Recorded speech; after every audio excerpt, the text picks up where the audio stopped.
नमस्कार साथियों, कैसे हैं आप सब। आशा करता हूं स्वस्थ एवं मस्त होंगे और अपनी तैयारी को बेहतर करने में लगे होंगे। तो साथियों, आज हम करने वाले हैं एमपी टेट वर्ग 3 2024 के लिए महत्वपूर्ण प्रश्न। यह सेट साथियों 13 मार्च 2022 का सेट है, शिफ्ट 1 का पेपर है। तो हम इसमें पर्यावरण अध्ययन के महत्वपूर्ण प्रश्नों को देखने वाले हैं साथियों। इसकी पीडीएफ के लिए आप हमारे टेलीग्राम चैनल को ज्वाइन कर सकते हो, यहाँ पर आपको निःशुल्क पीडीएफ्स और नोट्स भी मिल जाते हैं साथियों। तो नोट्स और पीडीएफ के लिए आप हमारे टेलीग्राम चैनल को ज्वाइन कर लीजिएगा, इसकी लिंक आपको डिस्क्रिप्शन बॉक्स में मिल जाएगी साथियों। अभी तक आपने हमारे चैनल को साथियों सब्सक्राइब नहीं किया है तो चैनल को सब्सक्राइब करके बेल आइकन को दबा लें साथियों। यदि वीडियो अच्छा लगे तो लाइक जरूर कर दीजिएगा और अपने दोस्तों के साथ में शेयर करें। यदि आपको किसी प्रकार की कोई समस्या आती है तो कमेंट बॉक्स में कमेंट जरूर करिए। तो साथियों, आज का पहला प्रश्न है प्रश्न नंबर 91 से लेकर के हम 120 तक कुल 30 प्रश्नों को आज देखने वाले हैं साथियों। तो काफी महत्वपूर्ण प्रश्न होने वाले हैं, इनके साथ में हम नए प्रश्नों को भी ऐड करते हुए चलेंगे साथियों। तो सेशन को लास्ट तक जरूर देखना है। तो प्रश्न नंबर 91 है, एक ही परतंत्र में खाद्य श्रृंखलाएं कहलाती हैं। बात की जा रही है एक ही परतंत्र में खाद्य श्रृंखलाएं कहलाती हैं। साथियों बताइएगा आप इस प्रश्न का राइट आंसर क्या हो जाएगा। पोषी स्तर बोलते हैं साथियों, विभिन्न खाद्य श्रृंखलाएं कहते हैं, खाद्य जाल कहते हैं और पारिस्थितिक पिरामिड बोलते हैं। बात की जा रही है खाद्य श्रृंखला की, तो खाद्य श्रृंखला की कैसे बोलते हैं। तो खाद्य श्रृंखला हमारा क्या हो जाता है, एक ही परतंत्र में खाद्य श्रृंखला कहलाती है, यानी क्या कहलाती है, खाद्य जाल कहलाती है, जिसके अंदर हमारे साथियों क्या होते हैं, पौधे होते हैं। पौधों को कौन खाता है साथियों, जल्दी से बताइए। पौधों को टिड्डा खाता है साथियों, टिड्डा। और टिड्डी को कौन खाएगा, तो टिड्डी को खाएगा हमारा साथी मेढक खाता है। कौन खाता है साथियों, मेढक खाता है। और मेढक को कौन खाता है साथियों, जल्दी से बताइए। मेढक को सांप खाता है, ठीक है साथियों। तो मेढक को कौन खाता है, सांप। और सांप को कौन खा लेता है साथियों, तो सांप को खाता है बाज साथी, ठीक है। इस तरह से हमारी क्या खाद्य जाल बनता है साथियों, क्या बन जाता है हमारा खाद्य जाल बनता है। पौधों को और कौन खाता है, तो पौधों को खाता है हमारा क्या, बकरी खाती है, ठीक है साथियों। बकरी को कौन खाता है, बकरी को मनुष्य खा लेता है, यानी मानव खाता है, ठीक है। और घास को कौन खाता है साथी, जल्दी से बताइएगा। घास को खाने वाले, घास प्राथमिक उत्पादक होते हैं साथी हमारे। तो घास को कौन खाता है, खरगोश भी खाता है साथियों, खरगोश। और खरगोश को कौन खाता है, खरगोश को लोमड़ी खा सकती है साथियों। कौन खाता है, तो लोमड़ी खा लेती है। और लोमड़ी को कौन खाएगा साथियों, तो लोमड़ी को खाएगा शेर, ठीक है साथियों। तो लोमड़ी को शेर खाएगा। इस तरह से खाद्य जाल बना होता है, जिसमें एक दूसरे से सभी जीव क्या है, जुड़े होते हैं, ठीक है साथियों। प्राथमिक प्राथमिक हमारे कौन हो जाते हैं, उत्पादक हो जाते हैं, यानी पौधे हो जाते हैं। फिर हमारा आता है प्राथमिक यानी द्वितीयक उत्पादक, फिर तृतीयक उत्पादक और टर्सरी यानी लास्ट वाला आता है हमारा, शीर्ष पे होता है, ठीक है साथियों। तो इसे आपको अच्छे से याद कर लेना है। चलते हैं हम आगे अगले प्रश्न पर, प्रश्न नंबर 92। कोविड-19 शब्द में 19 का क्या अर्थ है। कोविड-19 शब्द में 19 का क्या अर्थ है, बताइएगा साथियों। क्या अर्थ हो जाएगा, कोरोना विषाणु का एक प्रकार है। क्या कोरोना विषाणु का एक प्रकार है। कोरोना वायरस रोगों के लक्षणों की संख्या है। वायरस वायरल महामारी की संख्या है। विषाणु और विषाणु से संबंधित रोगों की पहचान का वर्ष है। तो साथियों कोविड-19 शब्द किसके लिए है साथियों, तो कोविड-19 जो शब्द दिया गया था विषाणु और विषाणु की पहचान से संबंधित वर्ष का है, हमारा किसका है, तो साथियों ये वर्ष का हो जाता है। इसे आपको याद रख लेना, ऑप्शन हमारा डी राइट आंसर हो जाएगा साथियों। इस तरह के प्रश्न आपको एमपी टेट वर्ग 3 2022 में पूछे गए थे साथियों। तो आप अनुमान लगा सकते हो कि भविष्य में यानी आपकी जो परीक्षा होने वाली है 10 तारीख को, उसमें किस तरह के प्रश्न आने की संभावना है। तो साथियों 40 दिन का आपके पास समय शेष बचा है, तो आप अपनी तैयारी को बेहतर करने के लिए आप हमारे यूट्यूब चैनल को सब्सक्राइब कर लीजिएगा और टेलीग्राम से जुड़ जाइए। वहाँ पर आपको मैं पीडीएफ वगैरह और नोट्स डालता रहता हूँ, जिससे आप अपनी तैयारी को और भी बेहतर बना सकते हो। तो टेलीग्राम चैनल की लिंक आपको डिस्क्रिप्शन बॉक्स में मिल जाएगी साथियों। तो प्रश्न नंबर 93 का राइट आंसर क्या होगा, बताइए। भारत का खनिज हृदय किसे कहा जाता है। बात की जा रही भारत की, छत्तीसगढ़ को कहते हैं क्या, छोटा नागपुर के पठार को कहते हैं, केरल को कहते हैं, असम को कहते हैं। तो साथियों बताइएगा किसे कहते हैं। तो भारत का खनिज हृदय किसे कहते हैं, तो छोटा नागपुर के पठार को कहते हैं, यानी हमारा बी राइट आंसर हो जाता है। तो साथियों छोटा नागपुर का पठार सबसे ऊंचा भाग का नाम बताइएगा क्या है। जो छोटा नागपुर का पठार है इसके सबसे ऊंचे भाग का नाम बताइए, क्योंकि आगे आपको एग्जाम में प्रश्न देखने को मिल सकता है। तो जल्दी से बताइएगा इसका नाम क्या हो जाएगा। तो छोटा नागपुर का जो पठार है तो सबसे ऊंचा भाग है, तो सबसे ऊंचा भाग उसे क्या बोलते हैं,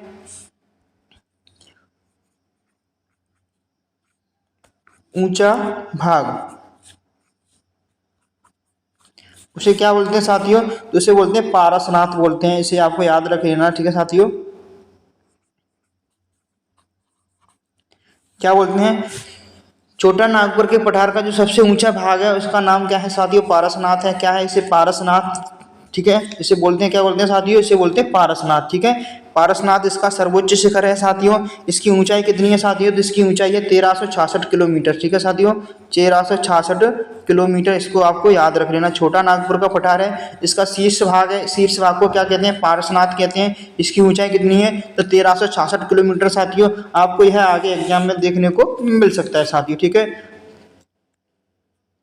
तो यदि प्रश्न आ जाता है साथियों, छोटा नागपुर का पठार कहाँ कहाँ पर फैला हुआ है, तो यह साथियों मुख्यतः झारखंड राज्य में फैला हुआ है, ठीक है साथियों। कहाँ पर फैला हुआ है, तो झारखंड राज्य में फैला हुआ है। इसे आप याद रख लेंगे, ठीक है। झारखंड राज्य में मुख्यतः यह फैला हुआ है, ठीक है। और भी राज्य हैं जिसमें यह फैला हुआ है, जैसे पश्चिम बंगाल हो जाता है हमारा, क्या हो जाता है साथियों, पश्चिम बंगाल। इसको भी आप याद रखेंगे, पश्चिम बंगाल, ठीक है साथियों। पश्चिम बंगाल के साथ में बिहार का भी कुछ क्षेत्र इसमें आ जाता है, शामिल हो जाता है। बिहार हो जाता है आपका, ठीक है साथियों। बिहार के साथ साथ में छत्तीसगढ़ भी हो जाता है हमारा, ठीक है। तो छत्तीसगढ़ वाला भी कुछ हिस्सा इसमें साथियों शामिल हो जाता है। छत्तीसगढ़ वाला भी कुछ हिस्सा क्या इसमें शामिल हो जाता है साथियों। और छत्तीसगढ़ के साथ साथ में क्या इसमें शामिल हो जाता है साथियों। तो यह कंप्लीट मिलाकर कुल कितना क्षेत्रफल घेरता है, तो साथियों ये कंप्लीट मिलाकर कुल क्षेत्रफल घेरता है 65,000 वर्ग किलोमीटर का क्षेत्र है घेरे हुए है। कौन घेरे हुए है, तो छोटा नागपुर का पठार कितना 65,000 किलोमीटर का जो वर्ग एरिया का इस क्षेत्र है ना साथियों, ये क्या है कवर करता है, ठीक है साथियों। मुख्यतः कौन से राज्य में है, तो झारखंड राज्य में हो जाता है, ठीक है साथियों। इसे आपको अच्छे से याद रख लेना है, ठीक है। चलते हैं हम आगे नेक्स्ट प्रश्न पर, जो कि एग्जाम के लिए काफी इंपॉर्टेंट होगा साथियों। जल के भौतिक प्रदूषण में कौन सा तत्व नहीं है, बात की जा रही जल के भौतिक प्रदूषण में कौन सा तत्व नहीं है। विद्युत चालकता है, रंग है, गंध है और पीएच वैल्यू है। तो साथियों बताइएगा क्या नहीं है, पूछा है क्या नहीं है। तो देखो साथियों, विद्युत चालकता हो जाती है जल प्रदूषण के अंदर, क्या है विद्युत चालकता भी होती है साथियों, रंग भी होता है उसका, रंग भी होता है साथियों, गंध भी होती है उसके अंदर से, स्मेल भी आती है साथियों, लेकिन पीएच वैल्यू नहीं होती है साथियों, ठीक है। भौतिक प्रदूषण का तत्व नहीं है, तत्व नहीं पूछा है तो पीएच वैल्यू नहीं होगा साथियों, ठीक है। हम बात कर लेते हैं पीएच वैल्यू को क्या बोलते हैं साथियों। पीएच वैल्यू का जो फुल फॉर्म होता है उसे क्या बोलते हैं साथियों, जल्दी से बताइएगा। यदि आपको पता है तो कमेंट बॉक्स में कमेंट जरूर करिएगा। पीएच का जो फुल फॉर्म होता है साथियों क्या होता है, पावर ऑफ हाइड्रोजन होता है। क्या होता है साथियों, तो पावर ऑफ हाइड्रोजन होता है। क्या होता है, पावर ऑफ हाइड्रोजन। इसको आपको अच्छे से याद रख लेना है, कभी कभी आपको प्रश्न देखने को मिल सकता है। पावर ऑफ हाइड्रोजन हो जाता है साथियों, इसे आपको याद रख लेना है। पीएच का फुल फॉर्म क्या होता है साथियों, तो पावर ऑफ हाइड्रोजन होता है। देखो साथियों पीएच वैल्यू को हम कैसे, तो पीएच वैल्यू में 0 से लेकर के 14 तक अंक होते हैं। कितने होते हैं साथियों, 0 से 14 तक के अंक होते हैं। इसमें हम पीएच वैल्यू का क्या है मान का पता लगाते हैं। यदि मान हमारा 7 है, 7 पर है, कितना है साथियों 7 है, तो यह होता है न्यूट्रल बोलते हैं इसे। क्या बोलते हैं, न्यूट्रल हो जाता है। यहाँ पर 7 पर आकर क्या होता है साथियों, न्यूटन यानी उदासीन हो जाता है हमारा। कितना क्या हो जाता है, उदासीन हो जाता है, ठीक है साथियों। यदि 7 से अधिक होता है, यदि पीएच वैल्यू 7 से अधिक है तो कैसी होगी साथियों, तो क्षारीय प्रकृति की हो जाएगी। कैसी हो जाती है साथियों, तो क्षारीय हो जाती है। कैसी हो जाती है, क्षारीय हो जाती है। यदि 7 से कम है, यदि पीएच वैल्यू 7 से कम है तो कैसी हो जाएगी, इसकी प्रकृति कैसी होगी साथियों, तो अम्लीय प्रकृति की हो जाएगी साथियों। कैसी हो जाएगी, अम्लीय प्रकृति की हो जाएगी, ठीक है साथियों। इसको भी आप याद कर सकते हैं, ठीक है साथियों। जो पीएच स्केल होता है, पीएच स्केल पर साथियों 0 से 14 तक अंक होते हैं। कितने होते हैं साथियों, 0 से 14 तक के जो अंक होते हैं, ठीक है। 7 से कम होता है तो इसे अम्लीय बोलते हैं, और 7 से अधिक होगा तो क्षारीय बोलते हैं। यदि 7 पर है हमारा तो क्या बोलते हैं, इसे न्यूट्रल बोलते हैं, ठीक है साथियों। इसको याद रखेंगे, जिसे क्या बोलते हैं, उदासीन बोलते हैं, ठीक है साथियों। इसको आपको अच्छे से याद रख लेना है। कुछ मैं आपको पीएच वैल्यू बता दे रहा हूँ जिन्हें आपको याद रख लेना, क्योंकि एग्जाम में आपके पूछे जा सकते हैं साथियों। ये रही साथियों पीएच वैल्यू की लिस्ट, जिसे आपको अच्छे से याद रख लेना है। देखो जल का पीएच मान कितना होता है साथियों, तो जल का पीएच मान होता है 7 होता है। यह क्या उदासीन हो जाता है साथियों, ठीक है साथियों। दूध का पीएच मान क्या होता है, 6.4 होता है, यानी यह कैसा हो जाता है, अम्लीय हो जाता है साथियों। कैसा होता है साथियों, तो अम्लीय हो जाएगा। कैसा हो जाएगा, थोड़ा मैं इसको डाउन कर लेता हूँ साथियों क्योंकि बड़ा है। दूध का पीएच मान कैसा होता है साथियों? तो अम्लीय हो जाता है। कैसी प्रकृति होती है इसकी? अम्लीय प्रकृति हो जाती है। सिरके का पीएच मान कैसा होता है? सिरका भी अम्लीय हो जाता है हमारा, ठीक है साथियों, इसको भी आप याद रख लेंगे, ठीक है। मानव रक्त का पीएच मान कितना होता है? 7.4 होता है साथियों, 7.4 होता है, इसको आपको याद रख लेना। ये कैसा हो जाता है? क्षारीय हो जाता है, ठीक है साथियों। नींबू का पीएच मान कैसा होता है? 2.4 होता है। यह कैसा होता है साथियों? अम्लीय हो जाता है। कैसा होता है? अभी मैंने आपको बताया है अम्लीय और क्षारीय में अंतर कैसे पहचानेंगे। हमारा कैसे जो पीएच स्केल होता है ना, उसमें 0 से लेकर के 14 तक के अंक लिखे जाते हैं साथियों। जो बीच में होता है 7 होता है, 7 पर क्या हो जाता है हमारा? न्यूट्रल यानी उदासीन होता है। यदि 7 से हमारा अधिक है तो क्षारीय प्रकृति हो जाएगी साथियों। कैसी होगी? तो क्षारीय हो जाती है। और 7 से कम है तो कैसी हो जाएगी साथियों? अम्लीय हो जाएगी। कैसी हो जाएगी? अम्लीय हो जाएगी। इसको आपको याद रख लेना, ठीक है साथियों। तो NaCl का पीएच मान कितना होता है? 7 होता है, ठीक है साथियों। शराब का पीएच मान 2.8 होता है साथियों। मानव मूत्र का पीएच मान कितना होता है? 4.8 से 4 साथियों 8.8 यानी 8.4 तक होता है, सॉरी साथियों, 4.8 से 8.4 तक होता है। ये काफी इंपॉर्टेंट हो जाता है, इसको आपको अच्छे से याद रख लेना है। आंसू का पीएच मान होता है 7.4 हो जाता है साथियों। मानव लार का जो पीएच मान होता है 6 दशमलव यानी 6.5 से 7.5 होता है, ठीक है साथियों। HCl का पीएच मान होता है 0 साथियों, इसको भी आपको याद रख लेना। हाइड्रो यानी H2SO4 का सल्फ्यूरिक अम्ल बोलते हैं इसे, रसों का राजा बोलते हैं इसे। क्या बोलते हैं? अम्लों का राजा भी बोला जाता है साथियों। अम्लों का राजा, रसायनों का राजा किसे कहा जाता है? H2SO4 को बोला जाता है साथियों। इसका पीएच मान कितना होता है? 1.0 होता है साथियों, यानी 1 होता है, ठीक है। ये सब आपको याद रख लेना क्योंकि एग्जाम में इनमें से आपको प्रश्न देखने को मिल सकते हैं। ये सभी इंपोर्टेंट हो जाते हैं। तो चलते हैं साथियों अगले प्रश्न पर। प्रश्न नंबर 95। साथ ही यदि सेशन अच्छा लग रहा हो तो लाइक एक जरूर कर दीजिएगा। कमेंट बॉक्स में अपना फीडबैक जरूर दे दिया करना साथियों, क्योंकि आपका फीडबैक मेरे लिए मोटिवेशन की तरह काम करता है। मैं आपके लिए और भी बेहतर क्लास लेकर के आ सकता हूँ, ठीक है साथियों। तो अपना अपना फीडबैक क्लास में जरूर नोट कमेंट बॉक्स में साथियों जरूर दे दिया करें, ठीक है। और लाइक करना तो भूलिए नहीं, लाइक जरूर कर दीजिएगा साथियों। बताइएगा इस प्रश्न का राइट आंसर क्या हो जाए। निम्न में से कौन सा प्रमुख पर्यावरणीय मुद्दा है?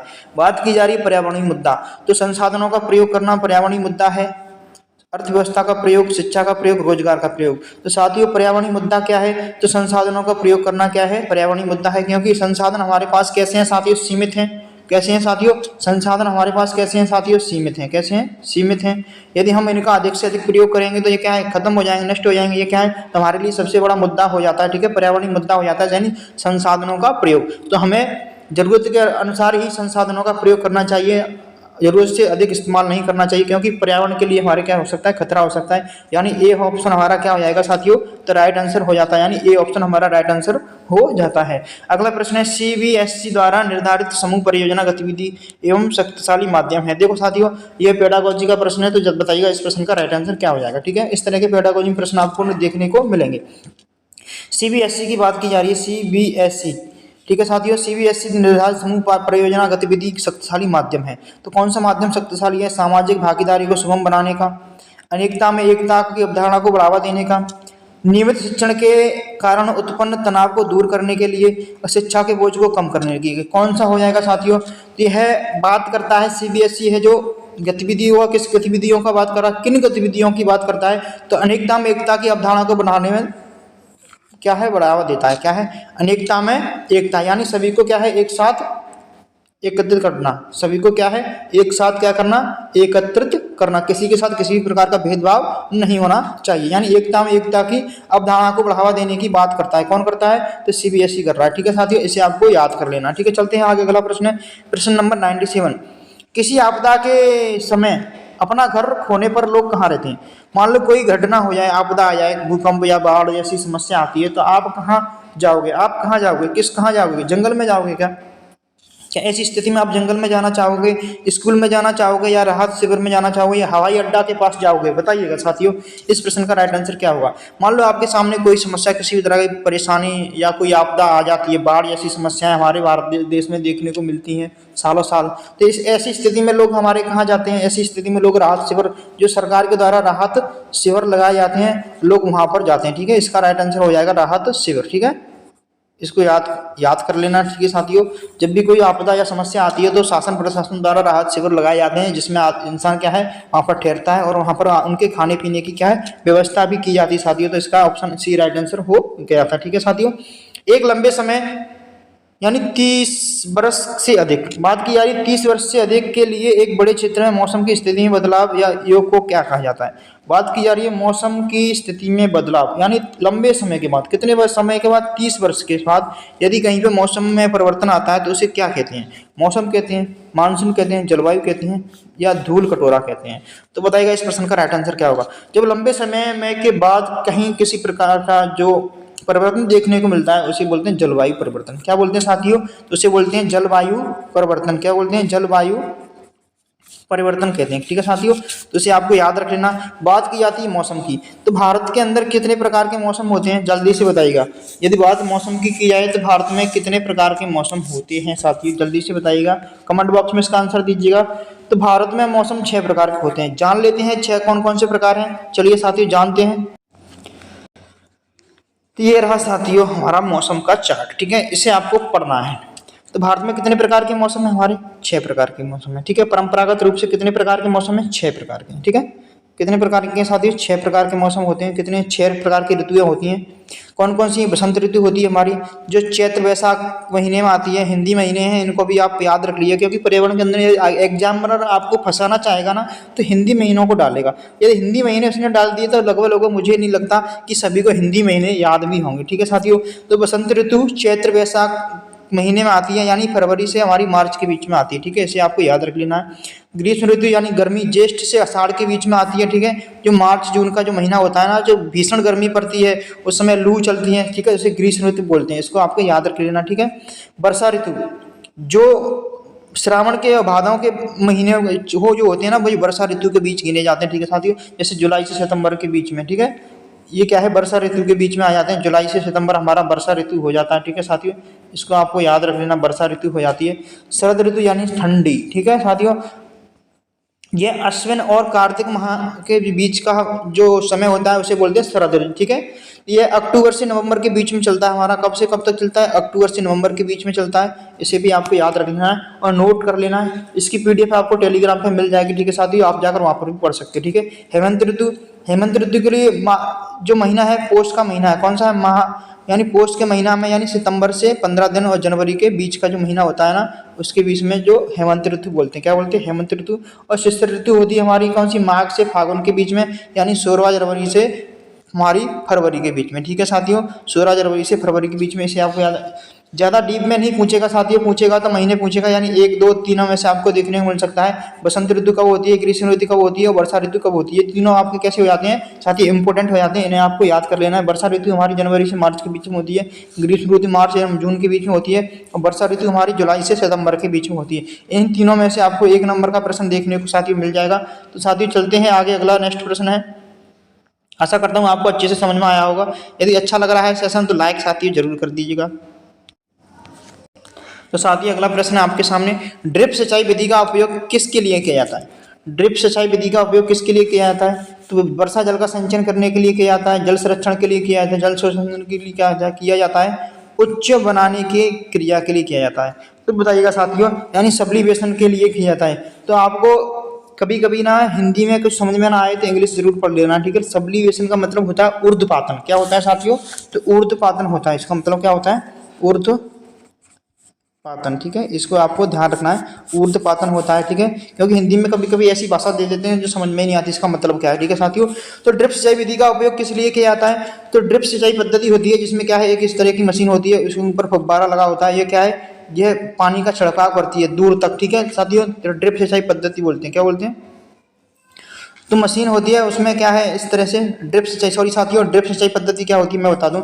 ड्रिप सिंचाई पद्धति में इस तरह की पाइपलाइन बिछाई जाती है खेतों में। यहाँ पर जैसे पौधा है, पौधे पेड़ के नीचे क्या है, जैसे जो भी खेत में फसल लगाई है हमने उसके नीचे पाइपलाइन इस तरह बिछा देते हैं। ठीक है साथियों, ऐसे पाइपलाइन बिछा दी और ये क्या है, पौधा लगा दिया। ठीक है, उसके उसी की जड़ के पास में क्या है, एक छोटा सा होल कर देते हैं। क्या कर देते हैं साथियों, जड़ के उसके पास में, जड़ के पास में क्या है, एक छोटा सा होल होता है, और जिसके अंदर से पानी को इस तरह से कनेक्ट करके, पाइप से कनेक्ट करके रखा जाता है। ठीक है, इससे यहाँ पर एक क्या है, मोटर लगाई जाती है। इस मोटर को जब चालू करते हैं तो इस पाइप से पानी होकर गुजरता है और बूंद बूंद करके टपकता है। ठीक है साथियों, जिसे बोलते हैं ड्रिप सिंचाई विधि। कौन सी विधि बोलते हैं, ड्रिप सिंचाई विधि बोलते हैं। इस तरह खेत में पौधे लगाए जाते हैं साथियों। ठीक है, इस तरह पौधे लगाए जाते हैं। इसे क्या बोलते हैं, ड्रिप सिंचाई बोलते हैं, ठीक है। इसमें पाइपलाइन बिछाई जाती है, पाइपलाइन में क्या छेद कर दिए जाते हैं इस तरह से, और पौधों की जड़ों में पानी आराम से चला जाता है, ठीक है साथी। जिससे क्या है, इस विधि से पानी ज़्यादा बर्बाद नहीं होता है और पौधों को आवश्यकता के अनुसार क्या है, जल मिल जाता है। तो इसे क्या बोलते हैं, जब पौधों को आवश्यकता के अनुसार जल मिलेगा और जल की बर्बादी नहीं होगी तो क्या हो जाएगा, जल संरक्षण हो जाएगा साथियों। क्या होगा, जल का संरक्षण। तो हमारा राइट आंसर हो जाता है साथियों जल संरक्षण, यानी ऑप्शन हमारा बी राइट आंसर हो जाएगा साथियों। कौन सा, ऑप्शन बी राइट आंसर हो जाएगा। यानी जल संरक्षण कर रहे हैं हम, तो जल संरक्षण कर रहे हैं तो ऑप्शन भी हमारा जल संरक्षण दे रखा है, तो राइट आंसर भी हमारा जल संरक्षण हो जाएगा। इस तरह से आप प्रश्नों के उत्तर को हल कर सकते हो साथी, ठीक है। ड्रिप सिंचाई विधि में क्या है, जल संरक्षण किया जाता है, ठीक है। वर्षा जल का संचयन, वर्षा जल का संचयन कैसे करते हैं साथी, जल्दी से बताइएगा। देखो, वर्षा के पानी का एकत्रित करना हमारा वर्षा जल का संचरण कहलाता है, ठीक है साथियों। सिंचाई और बागवानी के लिए हम इसका उपयोग कर सकते हैं। जो वर्षा जल का संचरण करते हैं हम उसका उपयोग किसके लिए कर सकते हैं, सिंचाई करने के लिए कर सकते हैं, सिंचाई करते हैं, सिंचाई।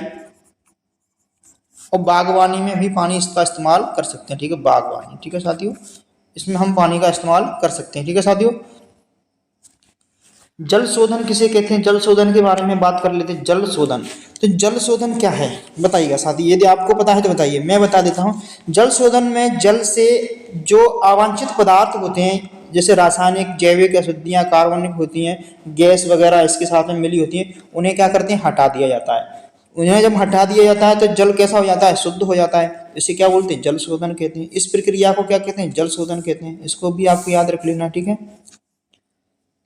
अब चलते हैं आगे, अगला प्रश्न है प्रश्न नंबर 100, यानी 100 नंबर का प्रश्न है। सामाजिक संरचना की केंद्रीय इकाई क्या है।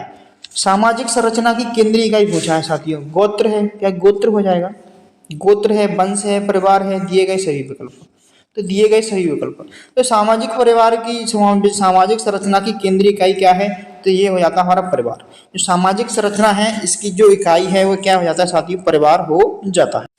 तो साथियों थोड़ी सी हम चर्चा परिवार के बारे में कर लेते हैं साथियों, तो ज़्यादा समय नहीं लेंगे हम, क्योंकि बड़ा वीडियो ज़्यादा हो जाता है फिर साथियों आपको भी बोरिंग लगने लगता है। तो थोड़ी थोड़ी बात करेंगे और आगे के प्रश्नों को देखते हुए जल्दी से हम खत्म करेंगे, ठीक है साथियों। तो परिवार वह है जिसमें रहने वाले लोगों के बीच रक्त संबंध पाया जाता है। परिवार किसे कहते हैं, यह परिवार की डेफिनेशन क्या होती है साथियों। तो परिवार वह है परिवार वह है जिसमें रहने वाले लोगों के बीच रक्त संबंध पाया जाता है। परिवार आकार के आधार पर परिवार कितनी प्रकार के होते हैं, 2 प्रकार के होते हैं साथियों। मैं बता देता हूं आपको, आकार के आधार पर बात करते हैं साथियों। आकार के आधार पर परिवार कितने प्रकार के होते हैं, 2 प्रकार के होते हैं। नंबर 1 हमारा होता है एक परिवार, ठीक है साथियों, जिसे बोलते हैं एकल परिवार, ठीक है, एकल परिवार। और एक होता है हमारा संयुक्त परिवार, संयुक्त परिवार, ठीक है साथियों। क्योंकि परिवार वाला चैप्टर आपका दिया गया है और परिवार से आपको एक प्रश्न देखने को मिलेगा, तो मैं आपको इसे डिस्कस कर देता हूँ, ठीक है साथियों। परिवार आकार के आधार पर परिवार 2 प्रकार के होते हैं, एकल परिवार और संयुक्त परिवार, ठीक है साथियों। अब एकल परिवार में कौन कौन होता है साथियों, तो एकल परिवार में होते हैं आपके पति पत्नी होते हैं, यानी दंपति होते हैं हमारे, ठीक है। पति पत्नी तो जानते होंगे साथियों आप, ठीक है, पति और पत्नी होते हैं, ठीक है। पति पत्नी के साथ में अविवाहित बच्चे भी होते हैं साथी। कौन होते हैं, अविवाहित बच्चे, ठीक है, इसको भी आपको याद रख लेना है, अविवाहित बच्चे, अविवाहित बच्चे होते हैं साथियों।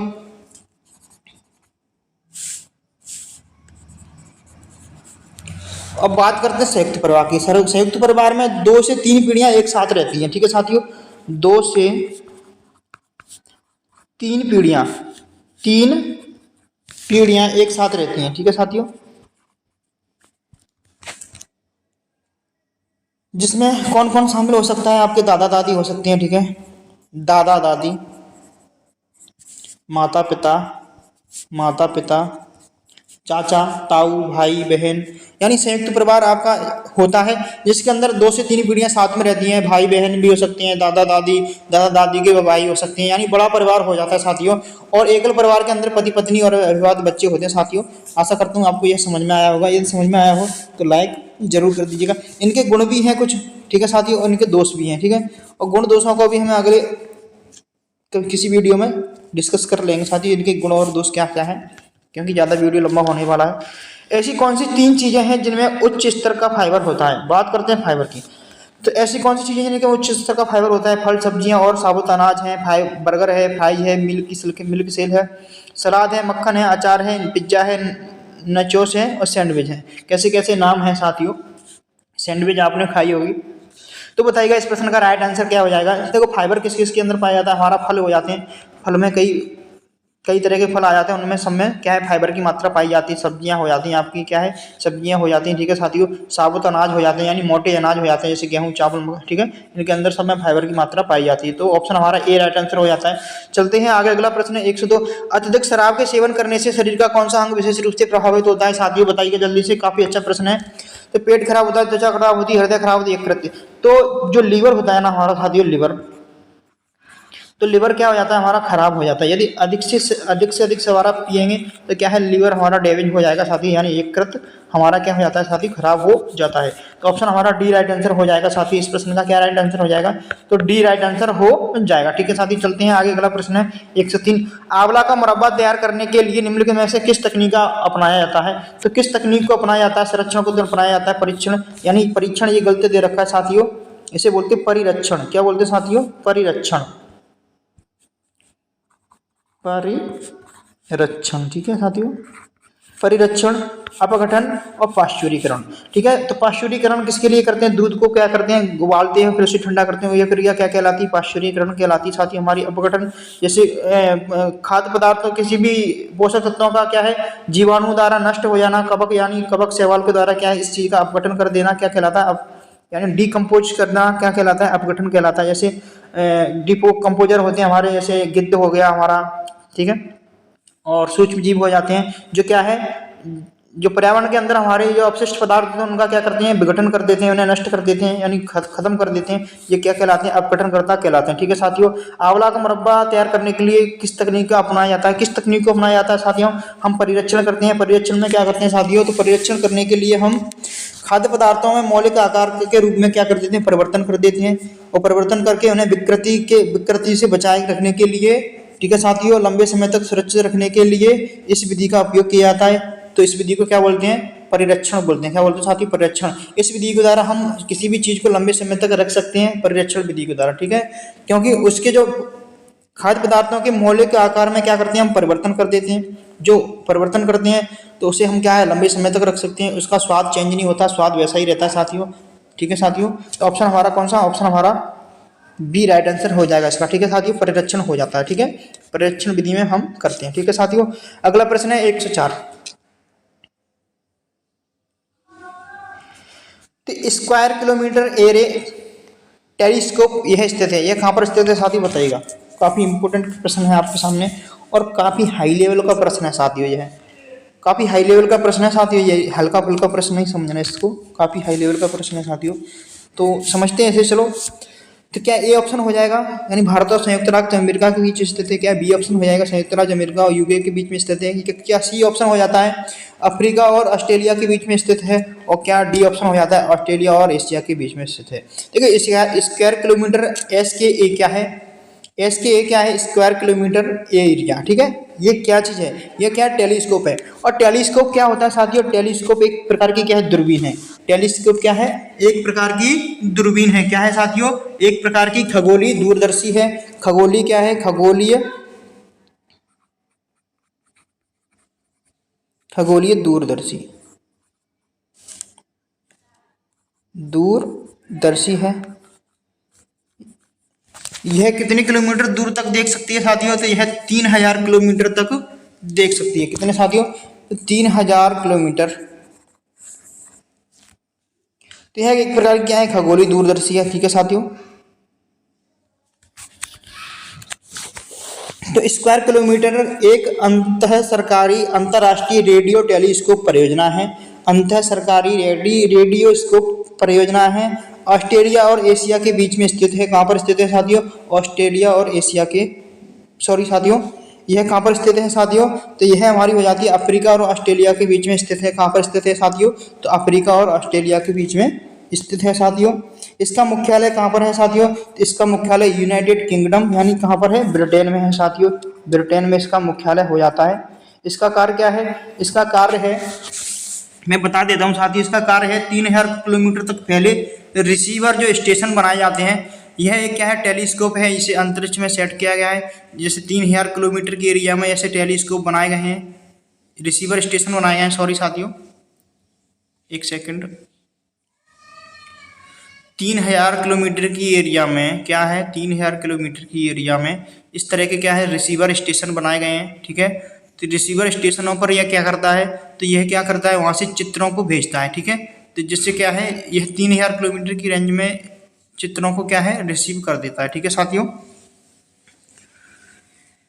तो रिसीवर स्टेशन के साथ में यह अपनी उच्चतम रिवॉल्यूशन वाली तस्वीरें प्रदान करने की रेडियो खगोलीय विज्ञान की क्षमता का उपयोग करेगा। ठीक है साथियों, यह क्या है, यह क्या करता है, उच्च गुणवत्ता वाली जो इमेज है उन्हें भेजता है, जिससे क्या है, रेडियो टेलीस्कोप बोलते हैं। इसे क्या बोलते हैं साथियों, रेडियो टेलीस्कोप। यानी अंतरिक्ष में यह एक प्रकार का उपग्रह है जो खगोलीय विज्ञान के लिए महत्वपूर्ण है। किसके लिए महत्वपूर्ण है, तो खगोल विज्ञान के लिए क्या है, महत्वपूर्ण हो जाता है साथियों। इसको याद रख लेंगे, खगोल विज्ञान, खगोल विज्ञान। ठीक है, इसका डाटा मैं आपको दिखा देता हूँ, 1 मिनट के लिए साथियों। इसको आपको पढ़ लेना है अच्छे से, क्योंकि यहाँ से आपको एक प्रश्न और देखने को मिल सकता है। यह मैं आपको पीडीएफ टेलीग्राम चैनल पर मिल जाएगी, इसकी पीडीएफ आपको। ठीक है साथियों, स्क्वायर किलोमीटर एरे क्या है, जिसे SKO भी बोलते हैं। ठीक है साथियों, इसको भी याद रखेंगे। ये सब डाटा आपको याद कर लेना है। ठीक है, इसमें कौन कौन से देश शामिल हैं, तो सर्वप्रथम इसमें 7 देश शामिल थे। कितने देश शामिल थे, 7 देश शामिल थे। कितने देश शामिल थे साथियों, तो सर्वप्रथम इसमें 7 देश शामिल थे। इसकी स्थापना कब की गई थी साथियों, तो 2019 में इसकी स्थापना की गई थी। मार्च 2019 में इसकी क्या की गई थी साथियों, स्थापना की गई थी। किसकी स्थापना की गई थी साथियों, तो SKO की है। ठीक है साथियों, इसको याद रखेंगे, SKO की स्थापना कब की गई थी, 2019 में, मार्च 2019 में इसकी स्थापना की गई थी। इसमें 7 देश शामिल थे। कितने देश शामिल थे साथियों, 7 देश शामिल थे। ठीक है साथियों, इसको भी आपको याद रखना। ठीक है, ये स्थापना क्या की गई थी, इसकी स्थापना की गई थी रोम में की गई थी। इसको भी आपको याद रखना है। ये अलग से मैंने आपको जानकारी दे दी, इसको आपको याद रखना। ठीक है, तो ये किस किस के बीच में स्थित है, ये मैंने आपको अभी बता दिया। ठीक है, चलते हैं साथियों अगले प्रश्न पर। तो ये रहा साथियों अगला प्रश्न, आकार में पृथ्वी के सबसे समरूप कौन सा ग्रह है। आकार की बात कर रहा है साथियों, तो आकार में कौन सा हो जाएगा, ऑप्शन ए हमारा शनि है, मंगल है, बृहस्पति है, शुक्र है। कौन सा हो जाएगा, राइट आंसर जल्दी से बताइएगा। देखो, आकार में पृथ्वी का सबसे समरूप ग्रह कौन सा हो जाता है साथियों, तो आकार के आधार पर ग्रह हो जाता है शुक्र बहन। शुक्र को क्या बोलते हैं, बहन बोलते हैं। पृथ्वी की बहन किसे कहा जाता है, शुक्र बहन, चमकीला, या चमकीला ग्रह भी है साथियों, इसको भी आप याद रखेंगे। मैं हूँ पीली, पति है नीला, शुक्र बहन चमकीला। शुक्र बहन कैसी है, शुक्र हमारी बहन, इसे क्या पृथ्वी की बहन बोलते हैं। ठीक है, यानी बहन इसलिए बोलते हैं क्योंकि यह समरूप है, उसके जैसी दिखती है। ठीक है, इसलिए उसे क्या बोलते हैं, बहन बोलते हैं। शुक्र बहन के साथ चमकीला भी ग्रह है, इसे चमकीला ग्रह के नाम से भी जाना जाता है। ठीक है, मैं हूँ पीली, पति है नीला। बृहस्पति को नीला ग्रह कहा जाता है साथियों। बृहस्पति को कौन सा ग्रह कहा जाता है, तो पति यानी पृथ्वी कैसा ग्रह है, सॉरी साथियों, तो पृथ्वी को कैसा नीला ग्रह कहा जाता है। कौन सा ग्रह कहा जाता है साथियों, तो नीला ग्रह कहा जाता है। किसको, पृथ्वी को कहा जाता है। कौन सा ग्रह, तो नीला ग्रह पृथ्वी को कहा जाता है। ठीक है साथियों, इसको आपको याद रख लेना है। बात करते हैं बृहस्पति की। बृहस्पति 5 नंबर का सबसे बड़ा ग्रह है, सबसे बड़ा ग्रह है, 5 नंबर का है, सबसे बड़ा ग्रह है। ठीक है साथियों, सूर्य से दूरी के अनुसार 5वें नंबर पे, सूर्य से दूरी के अनुसार कितना नंबर पे है, 5वें नंबर पे। सूर्य से दूरी के नंबर पे कितना है, इसका 5वां नंबर है। और सबसे बड़ा ग्रह कौन है, सबसे बड़ा ग्रह हो जाता है हमारा कौन सा, यहाँ बड़ा कर लेना, सॉरी साथियों, बड़ा ग्रह है कौन, बृहस्पति सबसे बड़ा ग्रह है। ठीक है, तो बृहस्पति के कितने उपग्रह हैं, जल्दी से बताइएगा, बृहस्पति ग्रह के कितने उपग्रह हैं। तो बात करते हैं शनि ग्रह के। शनि ग्रह के कितने उपग्रह हैं, शनि का सबसे बड़ा उपग्रह है टाइटन। शनि के 143 उपग्रह, सॉरी साथियों 146 उपग्रह हैं। कितने उपग्रह हैं, शनि ग्रह के 146 उपग्रह हैं। कितने हैं, तो शनि ग्रह के 146 उपग्रह हैं। ठीक है साथियों, इसको आपको याद रख लेना है। सबसे बड़ा उपग्रह है जो शनि का सबसे बड़ा उपग्रह, उसे बोलते हैं टाइटन बोलते हैं। क्या है, टाइटन है। शनि ग्रह का सबसे बड़ा उपग्रह कौन सा है, टाइटन है। पृथ्वी का बात प्रश्न आता है, पृथ्वी का सबसे एक कौन सा उपग्रह है, तो पृथ्वी का जो उपग्रह है वो कौन है, चंद्रमा है। एक है मात्र, कौन सा, चंद्रमा हो जाता है। ठीक है साथियों, पृथ्वी का एकमात्र उपग्रह कौन है, चंद्रमा है। ठीक है साथियों, शनि के कितने उपग्रह हैं, 146, 146 उपग्रह हैं। सबसे बड़ा उपग्रह कौन सा है? टाइटन हो जाता है, ठीक है। बृहस्पति सबसे बड़ा ग्रह हो जाता है। सूर्य से दूरी के अनुसार 5वें नंबर का ग्रह हो जाता है। मंगल ग्रह को क्या कहते हैं साथियों? मंगल ग्रह के कितने 2 उपग्रह हैं, कौन कौन से हैं? डोबोस और फोबोस हो जाते हैं हमारे। कौन से हो जाते हैं साथियों? तो डोबोस और फोबोस हो जाते हैं। मंगल ग्रह के कितने हैं? डोबोस और फोबोस 2 उपग्रह हैं। कौन कौन से हैं? फोबोस और डोबोस, इसको भी याद रखेंगे। फोबोस और डोबस, डाइमस इसे बोलते हैं, डोबोस भी बोल देते हैं, कुछ भी बोल दो साथियों। इसकी खोज कब की गई थी? इसकी खोज की गई थी 1877 में। कब की गई थी? तो 1877 में। किसके द्वारा की गई थी साथियों? कभी कभी पूछ लेता है। तो आसफ हॉल के द्वारा इसकी क्या है? खोज की गई थी। तो आसफ हॉल के माध्यम से इसकी क्या की गई थी साथियों? खोज की गई थी। किसके द्वारा की गई थी? तो आसफ हॉल के द्वारा इसकी खोज की गई थी। मंगल ग्रह के कितने हैं? फोबोस और डोबोस 2 उपग्रह हैं, ठीक है, इसको याद रख लेंगे। ठीक है साथियों, शनि के बारे में हमने बात चर्चा कर ही ली, बृहस्पति के बारे में बात कर ली। शुक्र क्या है? बहन है। पृथ्वी की बहन किसे कहा जाता है? शुक्र को कहा जाता है, ठीक है, यानी समरूप दिखने वाली है, ठीक है। पृथ्वी के समरूप कौन सा ग्रह है? तो शुक्र है जाता है, ठीक है साथियों। चलते हैं हम आगे। अगला प्रश्न है प्रश्न नंबर 107। भारत में कौन सा राज्य सबसे अधिक मात्रा में रासायनिक उर्वरक का उपयोग करता है? तो जल्दी से बताइए कौन सा राज्य हो जाता है हमारा? तो हमारा ये हो जाता है राजस्थान, पंजाब, उत्तर प्रदेश, हरियाणा। कौन सा हो जाएगा? तो पंजाब हो जाता है साथियों। ऑप्शन हमारा बी राइट आंसर हो जाएगा। चलते हैं हम आगे प्रश्न पर। अगला प्रश्न है, भारत में कौन सा राज्य सबसे अधिक मात्रा में रासायनिक उर्वरक का उपयोग करता है? अभी प्रश्न बताया मैंने, कौन सा राज्य हो जाएगा हमारा? तो राज्य हो जाता है हमारा पंजाब हो जाता है साथियों। निम्नलिखित में से कौन कृत्रिम रेशे का उदाहरण नहीं है? बात करते हैं रेशे की। रेशे कितने प्रकार के होते हैं? तो साथियों रेशे 2 प्रकार के होते हैं। कितने प्रकार के होते हैं? तो रेशे कितने प्रकार के होते हैं साथियों? तो रेशे 2 प्रकार के होते हैं। कभी कभी ना पेन गड़बड़ कर जाता है साथियों। तो रेशे कितने प्रकार के होते हैं? 2 प्रकार के होते हैं। नंबर 1 है हमारा प्राकृतिक रेशे। कौन कौन से रेशे होते हैं? प्राकृतिक रेशे, प्राकृतिक रेशे, और क्या बोलते हैं? कृत्रिम रेशे, ठीक है। संश्लेषित रेशे भी कहा जाता है, ठीक है, संश्लेषित रेशे।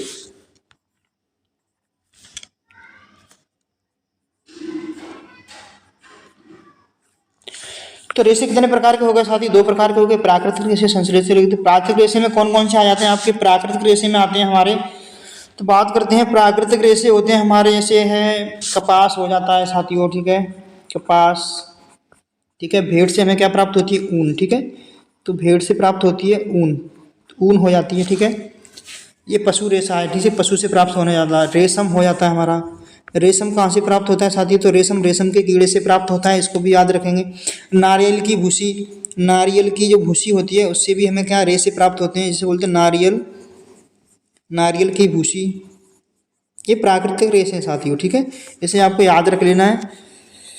और आपका कपास हो ही गया साथियों, ठीक है। जूट हो जाता है आपका, ठीक है साथियों, जूट, जिसे गोल्डन फाइबर के नाम से भी जाना जाता है, गोल्डन फाइबर के नाम से जाना जाता है। इसको भी आप याद रखेंगे, गोल्डन फाइबर के नाम से किसे जाना जाता है? तो गोल्डन फाइबर, इसे बोलते हैं गोल्डन फाइबर। तो गोल्डन फाइबर के नाम से किसे जाना है? जूट को जानते हैं, ठीक है साथियों। सफेद जूट के नाम से भी इसे जाना जाता है, एक पौधे से प्राप्त होता है, जिसे सफेद जूट बोलते हैं, ठीक है साथियों। अब बात कर लेते हैं संश्लेषित रेशे। संश्लेषित रेशे कौन कौन से हो जाते हैं? नाइलॉन हो गया आपका, नाइलॉन, एक हो जाता है साथी तुम्हारा रेयन, और आपका हो जाता है पॉलिएस्टर। क्या रहता है साथी? पॉलिएस्टर। ये किस प्रकार के रेशे हैं साथियों? संश्लेषित रेशे हैं। इन्हें क्या है? प्रयोगशाला के द्वारा निर्मित किया जाता है, इन्हें प्रयोगशाला में बनाया जाता है साथियों। तो इन्हें क्या बोलते हैं? संश्लेषित रेशे बोलते हैं, ठीक है साथियों। तो रेशे कितने प्रकार के होते हैं? तो रेशे 2 प्रकार के होते हैं, प्राकृतिक रेशे, संश्लेषित रेशे। यानी ये प्राकृतिक या प्रकृति में पाए जाते हैं, ये मानव द्वारा निर्मित है साथियों, संश्लेषित रूप से इन्हें बनाया जाता है। यहाँ इन्हें लैब के अंदर इन्हें तैयार किया जाता है साथियों। तो अब आपको ही बता देना है इस प्रश्न का राइट आंसर क्या हो जाता है साथी, जल्दी से बताइएगा। चलो, तो इस प्रश्न का राइट आंसर जो होना है क्या हो जाएगा? तो निम्नलिखित में से कौन सा रेशम का उदाहरण नहीं है, नहीं पूछा है? प्राकृतिक रेशे का, यानी कृत्रिम रेशे का उदाहरण नहीं है, कृत्रिम का। तो कृत्रिम कौन से हमारे जो संश्लेषित होते हैं वो कैसे होते हैं, कृत्रिम। कृत्रिम को क्या बोलते हैं साथियों, मानव द्वारा निर्मित, ठीक है साथियों। तो प्राकृतिक और कृत्रिम दो तरह के रेशे होते हैं, प्राकृतिक और कृत्रिम। कृत्रिम को संश्लेषित भी बोलते हैं साथियों, इसको आपको याद रख लेना है। इसमें नायलॉन है, रेयॉन है, पॉलीथीन, इसके अंदर जूट नहीं होगा साथियों। कौन सा नहीं होगा, ऑप्शन हमारा डी राइट आंसर हो जाएगा। जूट कैसा है, प्राकृतिक रेशा है, कैसा है, प्राकृतिक रेशा है। और काफी इंपॉर्टेंट भी प्रश्न होता है, इसे गोल्डन फाइबर के नाम से भी जाना जाता है साथियों। किसके नाम से जाना जाता है साथियों, तो गोल्डन फाइबर के नाम से जाना जाता है, ठीक है साथियों। चलो साथ चलते हैं, जल्दी से क्लास को खत्म करते हैं, काफी लंबा वीडियो होता जा रहा है साथियों। चावल को उगाने के लिए उच्च तापमान, हल्की या वर्षा या सिंचाई, पाला रहित दिन चाहिए। कौन सा दिन चाहिए साथियों, तो इसे चाहिए 200 दिन चाहिए। इसका ऑप्शन ए राइट आंसर हो जाता है साथियों।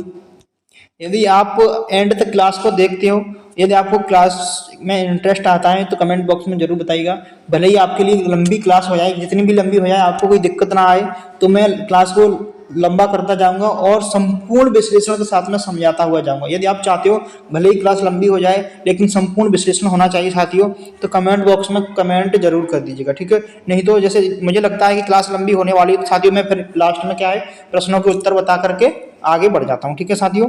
तो आपको कमेंट बॉक्स में आज बता देना है, क्योंकि क्लास अब साथियों लंबी होने वाली है। 40 मिनट तक तो हो चुके हैं साथियों, अभी 10 प्रश्न हमारे पास शेष बचे हुए हैं।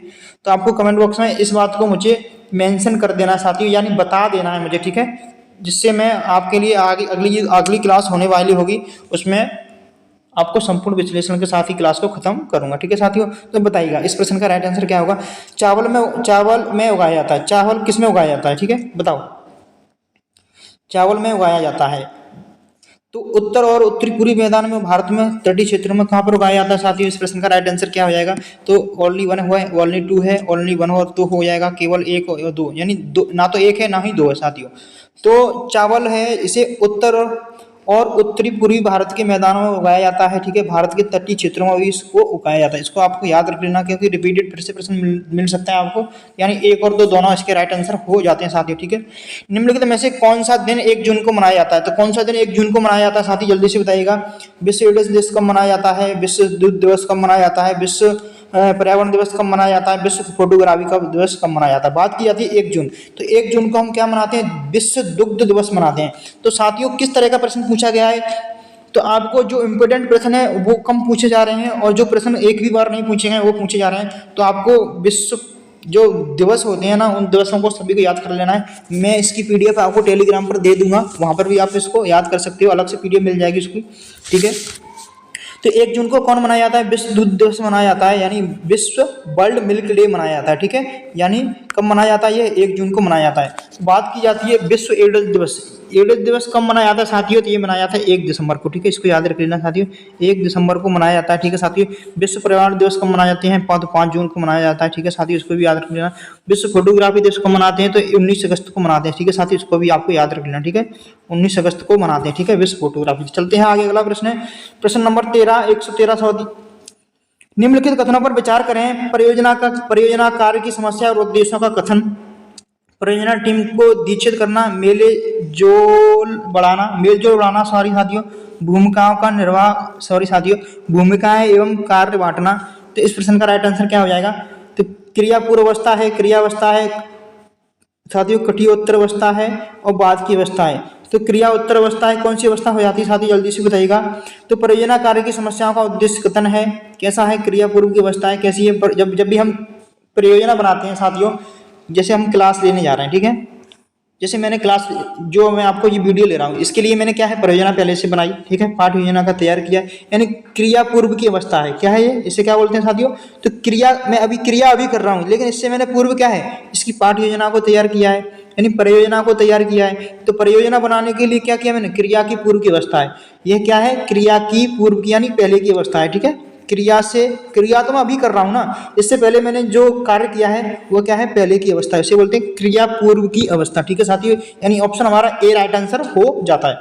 जब भी आप कोई क्रियाकलाप करते हो उससे क्या है, उससे पहले डाटा का एकत्रित करते हो, तो उससे क्या है, क्रिया पूर्व पहले की अवस्था है, ठीक है। जैसे घर बनाने से, मकान बनाने जा रहे हैं आप, ठीक है, उससे पहले आप क्या करोगे, ईंटों को इकट्ठा करोगे, कंकड़ यानी कंकड़, रेत, बालू, पत्थर, चूना, सीमेंट, ये सारी सामग्री को क्या करोगे, एकत्रित करोगे, उसके बाद ही तो आप मकान बनाओगे। तो यह क्या है, क्रिया करने से पूर्व की अवस्था हो जाती है, ठीक है साथियों। यानी ऑप्शन हमारा ए राइट आंसर हो जाएगा। चलते हैं, अगला प्रश्न है प्रश्न नंबर 114। साथियों सेशन समझ में आ रहा होगा तो लाइक एक जरूर कर दीजिएगा और आप किसी भी ग्रुप में जाकर के शेयर करें जिससे कि ज़्यादा से ज़्यादा लोग जुड़ सकें।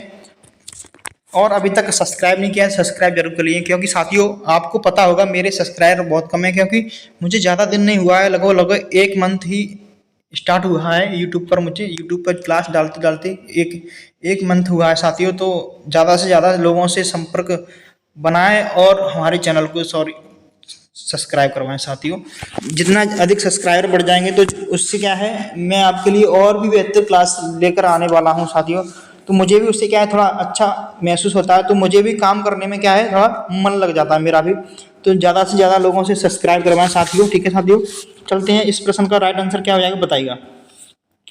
तो 1985 में जैव विविधता बायोडाइवर्सिटी शब्द किसने दिया? किसने दिया ये शब्द?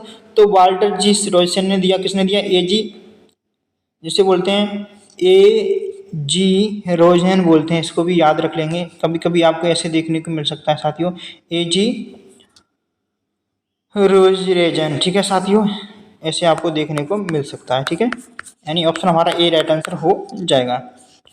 चलते हैं आगे। ओजोन क्षेत्र किस महाद्वीप के ऊपर पाया जाता है? तो किस महाद्वीप पर पाया जाता है जल्दी से बताइएगा। एशिया पर, अफ्रीका पर, ऑस्ट्रेलिया पर, अंटार्कटिका पर। ये कहाँ हो जाता है हमारा? अंटार्कटिका पर आपको देखने को मिल जाएगा। ऑप्शन हमारा डी राइट आंसर हो जाएगा। काफी बार पढ़ा गया प्रश्न, आपने कई बार प्रश्न को भी देखा होगा, कहाँ पर? अंटार्कटिका पर हो जाता है, ठीक है साथियों। निम्नलिखित में से कौन भारतीय क्षेत्र में वर्षा जल के अम्लीय घटकों का संभावित न्यूट्रलाइजर है? तो कौन है? नाइट्रोजन है, ओजोन है, सल्फर है, कैल्शियम है। तो इसका राइट आंसर हो जाएगा कैल्शियम हो जाता है। कौन सा हो जाएगा साथियों? कैल्शियम में। अगला प्रश्न है, तेल सेल यानी ऑयल सेल बोलते हैं इसे, ऑयल सेल या कोयले से निकले गए संश्लेषित अपरिष्कृत तेल सिंथेटिक कूड़ा को क्या कहा जाता है? जो हमारा तेल होता है, जिस तेल में से क्या है, जो अपशिष्ट निकलता है ना, तो उसे हम क्या कहते हैं बताइएगा। सिकुड़न कहते हैं, सिंकुड़ कहते हैं, सॉरी साथी, सिंकुड़ कहते हैं, सिद्धकुड़ कहते हैं, स्कुड़ कहते हैं, साटिक बोलते हैं। इसे बोलते हैं सिंकुड़ बोलते हैं, ठीक है साथियों, सिंकुड़ बोलते हैं। क्या बोलते हैं? सिंकुड़। यानी ये ऑप्शन हमारा राइट आंसर हो जाएगा। चलते हैं आगे। अगला प्रश्न है, जब उचित सीसीई करने की बात आती है तो किस तरह के दृष्टिकोण की अवधारणा होती है? सीसीई, तो सीसीई को आपने पढ़ा होगा अच्छे से, तो कौन सी बात आती है जल्दी से बताइएगा। तो व्यक्तिवादी आती है, उदारता आती है, सहयोगी आती है, उदार आती है। तो सहयोगी आती है। कौन सी? सीसीए में क्या है? सहयोगी अधिगम करवाया जाता है साथी, इसको भी याद रख लेंगे आप। चलते हैं आगे। अधिगम प्रक्रिया में आईसीटी एकीकरण के अनुसार मॉडल में प्रथम एस का पूर्ण रूप क्या है? प्रथम एस का पूर्ण रूप क्या है जल्दी से बताइए साथियों, क्या हो जाता है? प्रथम एस का उद्देश्य बताइए। स्टेट द ऑब्जेक्टिव, इसका राइट आंसर हो जाएगा स्टेट द ऑब्जेक्टिव। जो प्रथम एस होता है इसका मतलब होता है स्टेट द ऑब्जेक्टिव, यानी उद्देश्य बताएं, स्टेट द ऑब्जेक्टिव, यानी ये ऑप्शन हो जाता है हमारा, ठीक है। चलते हैं आगे। अगला प्रश्न है, निम्न में से कौन सा अनुभवों के शंकु में सर्वोच्च स्थान पर है? एडगर डेल जी महोदय ने अनुभव शंकु दिया। किसने दिया? जो एडगर डेल जी महोदय हैं, उन्होंने क्या दिया था? अनुभव शंकु दिया था, जिसमें बात कर रहा है सर्वोच्च स्थान पर है, शीर्ष पर है। मैं इसे फिर कभी अगली क्लास में आपको डिस्कस करूंगा संपूर्ण रूप से, क्योंकि अभी ज़्यादा लंबा वीडियो हो जाएगा साथियों। तो बताइए इस प्रश्न का राइट आंसर क्या हो जाएगा। इसका राइट आंसर हो जाएगा साथियों पाठ्य सामग्री यानी शाब्दिक प्रतीक बोलते हैं, यानी ए ऑप्शन हमारा राइट आंसर हो जाता है। एडगर डेल महोदय ने अनुभव शंकु दिया है। किसने दिया है इसको याद रखेंगे, एडगर डेल महोदय ने क्या दिया है? अनुभव शंकु दिया है साथियों। तो साथियों सेशन को यहीं समाप्त करते हैं। 120 प्रश्न यानी हमने 30 प्रश्न पूरे कंप्लीट कर लिए हैं साथियों।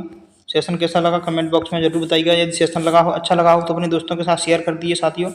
और अभी तक आपने चैनल को सब्सक्राइब नहीं किया तो चैनल को सब्सक्राइब जरूर कर लें साथियों, ताकि जब भी कोई नया वीडियो में लेकर आता हूं तो उसका नोटिफिकेशन सबसे पहले आपके पास पहुंच जाता है, ठीक है साथियों। जीत लो हर लम्हा बीत जाने से पहले लौट कर याद आती है वक्त नहीं। तो साथियों तैयारी करते रहिएगा, समय को बर्बाद मत होने दीजिएगा, क्योंकि आपके पास ज़्यादा समय नहीं बचा है, मात्र 40 दिन का समय शेष रह गया है, ठीक है साथियों। अब 40 दिन का आपको किस तरह से उपयोग करना है, रील्स देखने में निकालना है या अपनी तैयारी को अच्छे से और बेहतर बनाना है, तो आपके हाथ में है साथियों। आप अपने मन में ठान लो, अपने आप को मोटिवेट करिएगा साथियों, अपने आप को उदास मत होने दीजिएगा। स्वस्थ रहिए, मस्त रहिए, अपना ख्याल रखिए साथियों। मिलते हैं हम अगली वीडियो में, तब तक के लिए सभी साथियों को धन्यवाद, नमस्कार, जय हिंद, वंदे मातरम।